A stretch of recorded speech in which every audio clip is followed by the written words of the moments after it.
심장이 다시 뛰는 순간. 상욱은 청천벽력 같은 선고를 받았습니다. 그의 심장은 서서히 기능을 잃어가고 있었고 현대의학으로도 고칠 수 없는 불치병이었습니다.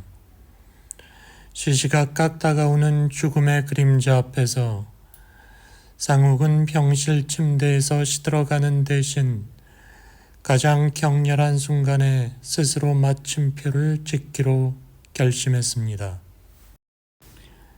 상욱은 청천벽력 같은 선고를 받았습니다.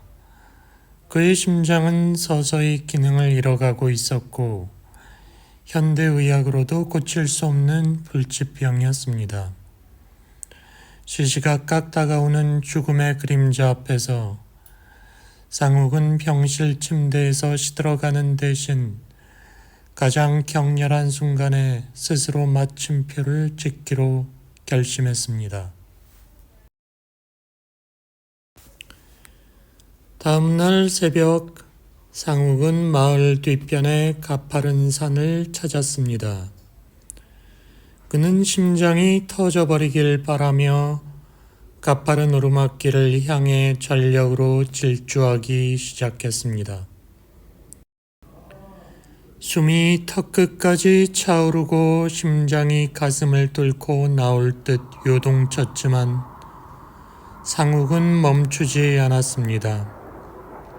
하지만 정상에 도달했을 때 그는 여전히 거칠게 숨을 내쉬며 살아 있었습니다. 다음날 새벽 상욱은 마을 뒤편의 가파른 산을 찾았습니다. 그는 심장이 터져버리길 바라며 가파른 오르막길을 향해 전력으로 질주하기 시작했습니다. 숨이 턱끝까지 차오르고 심장이 가슴을 뚫고 나올 듯 요동쳤지만 상욱은 멈추지 않았습니다. 하지만 정상에 도달했을 때 그는 여전히 거칠게 숨을 내쉬며 살아 있었습니다.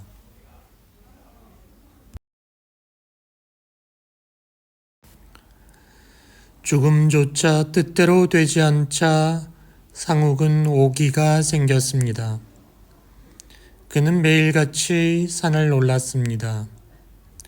근육은 비명을 찔렀고 폐는 타들어가는 것 같았지만 그는 멈추지 않고 자신을 한계까지 몰아붙였습니다. 죽으려고 시작한 질주는 어느덧 매일의 의식이 되었고 역설적으로 그의 몸은 그 지독한 고통에 적응하기 시작했습니다.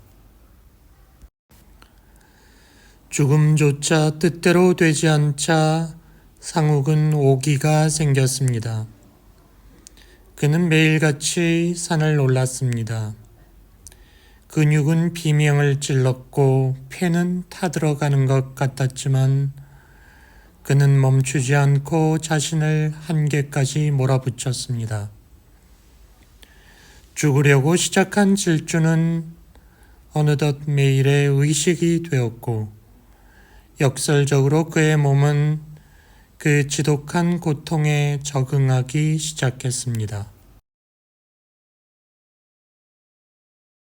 시간이 흐르며 기묘한 변화가 찾아왔습니다. 어느 아침 상욱은 평소처럼 산을 오르다 문득 가슴을 찌르던 날카로운 통증이 사라졌음을 느꼈습니다. 무겁게만 느껴지던 다리는 가벼워졌고 거칠었던 호흡은 리드미컬한 박자를 찾았습니다. 그는 이제 죽기 위해서가 아니라 온몸을 휘감는 생동감을 느끼기 위해 달리고 있었습니다. 시간이 흐르며 기묘한 변화가 찾아왔습니다. 어느 아침 상욱은 평소처럼 산을 오르다 문득 가슴을 찌르던 날카로운 통증이 사라졌음을 느꼈습니다. 무겁게만 느껴지던 다리는 가벼워졌고 거칠었던 호흡은 리드미컬한 박자를 찾았습니다. 그는 이제 죽기 위해서가 아니라 온몸을 휘감는 생동감을 느끼기 위해 달리고 있었습니다. 다시 찾은 병원에서 의사는 믿을 수 없다는 듯 차트를 확인했습니다. 멈춰가던 심장 근육은 기적처럼 회복되었고 그 어느 건강한 사람보다도 강하게 박동하고 있었습니다. 죽음을 찾아 산으로 달려갔던 남자는 그곳에서 역설적으로 가장 단단하고 뜨거운 생명을 얻어 돌아왔습니다. 다시 찾은 병원에서 의사는 믿을 수 없다는 듯 차트를 확인했습니다. 멈춰가던 심장 근육은 기적처럼 회복되었고 그 어느 건강한 사람보다도 강하게 박동하고 있었습니다.